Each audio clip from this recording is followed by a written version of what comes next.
Hello and welcome back to the Happier Life podcast. I'm Clare Deacon. Now, over the last few episodes, we've been talking about permission, about the cost of holding it all together, about what happens when roles loosen, about rebuilding a sense of self when you don't know where to start.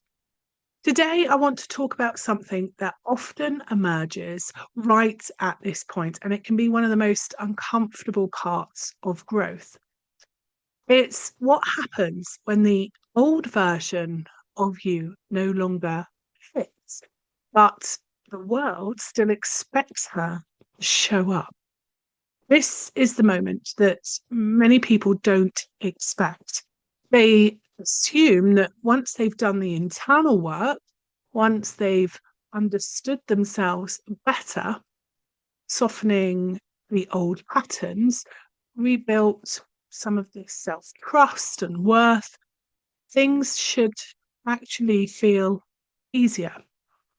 But often, this is where things start to feel more complicated because while you have changed, not everything around you has caught up with those changes, and that can create friction. Not intentionally, but and it's not felt internally. The friction that is felt is external. You might notice it in small moments at first, a comment that lands strangely, and expectation that suddenly feels heavy, a familiar dynamic that now feels constricting. You're not doing anything differently on purpose, but something feels off. That's often the first sign that you've outgrown a version of yourself that the world had become comfortable with. And outgrowing an old identity is rarely a private experience. It shows up in relationships, in work, in family systems, in subtle social exchanges where you realize you're being met as who you were, not who you are now. This can feel deeply unsettling because for a long time, the old version of you probably worked very well, especially for others. She was competent, reliable, adaptable, easy to place. You knew how to meet expectations, sometimes without even thinking about it. And those expectations didn't just come from nowhere, they were shaped by what you consistently offered. So when you begin to change, when you stop over functioning, stop explaining yourself, stop managing everyone else's comfort, it can feel like you're disrupting an unspoken agreement. From a nervous system perspective, this is quite significant. Belonging has always been a form of safety. Your system tracks not just who you are, but how you are received by others. So when you step outside of that familiar role that you've been playing, even if it was a limiting one, the system can register that as a threat, not because the change is wrong, but because it's unfamiliar. This is why people often feel a spike in anxiety or self doubt at this stage. They think, was I wrong to change? Am I being difficult? Should I just go back to how I was? That internal questioning doesn't mean you've made a mistake. It means you're touching the edge of an identity shift that has social consequences. And this is where many people get stuck. They've done enough work to know they can't go back, but not enough support to move forward with confidence. So they hover in the middle. They partially shrink themselves again. They half explain and try to smooth over the edges, not because they want to, but because the discomfort of being misunderstood feels heavier than the discomfort of self-betrayal. This is an incredibly common stage and one that's rarely named. Outgrowing who the world expects you to be doesn't feel empowering at first. It feels lonely because the old version of you came with familiarity, validation, and ease of access. The new version may feel quieter, firmer, less performative, and therefore harder for others to read. This is often where people say things like, I feel like I don't quite fit anywhere anymore. People don't respond in the same way. I feel like I'm disappointing others just by being myself. From a positive psychology perspective, this is the tension between authenticity and belonging. Both matter, both are human needs. But when they come into conflict, many people default to belonging, even at the expense of themselves, especially those who learned early that being agreeable, capable, or low maintenance created safety. So choosing authenticity can feel like a risk.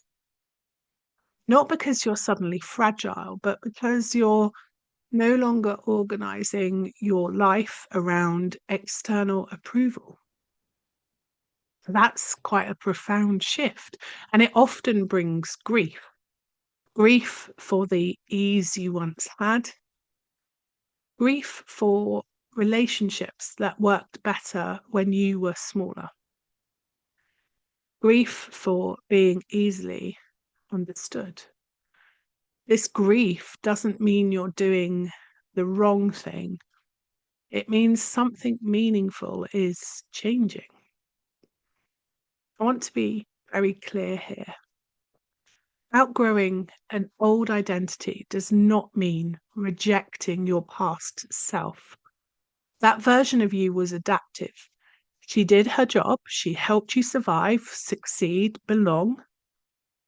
But growth doesn't require loyalty to an identity that no longer fits. And yet, many people feel a deep sense of guilt at this stage. Guilt for changing, guilt for wanting more space, guilt for no longer being who others rely on in the same way. That guilt isn't a moral signal, it's a nervous system response to shifting relational dynamics. The system is asking, will I still be safe if I'm not who I used to be? This is why clarity alone isn't enough here. You can know exactly why you've changed and still feel shaky about living it. Because the stage isn't about insight, it's about integration, about allowing your internal changes to be visible in the external world. And that takes time. One of the most helpful reframes at this point is this. It's you are not outgrowing people, you are outgrowing patterns. Some relationships will adjust, some will deepen, and some may become more distant. Not because you're wrong, because they were built around a version of you that no longer exists. And that can be painful, but it's also honest. If you're listening to this and recognizing yourself, if you feel like you're standing between who you were and who you're becoming, I want you to know this. You are not meant to fit back into a shape you've outgrown. Discomfort here doesn't mean danger. Misunderstanding doesn't mean mistake. Resistance doesn't mean failure. It means you're living your growth rather than just thinking about it. And that is where real change happens.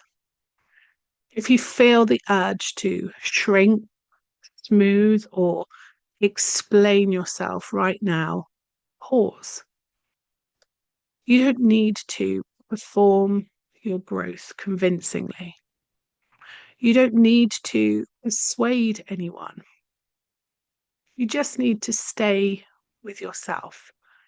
Because the more you do, the more the world will either adjust or make space for something truer to emerge. This is not the end of the journey. It's the moment where internal change meets external reality.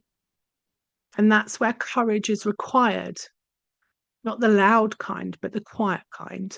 The kind that says, I don't fit who I was expected to be anymore, and I'm willing to let that be seen.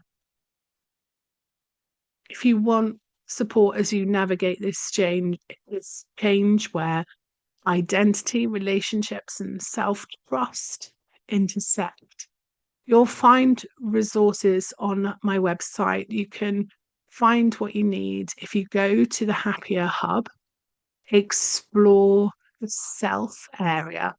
And if this episode resonated, let me leave you with this. Outgrowing who the world expects you to be is not a problem to be solved. It's a threshold to cross. And you don't have to cross it perfectly. You just have to keep going.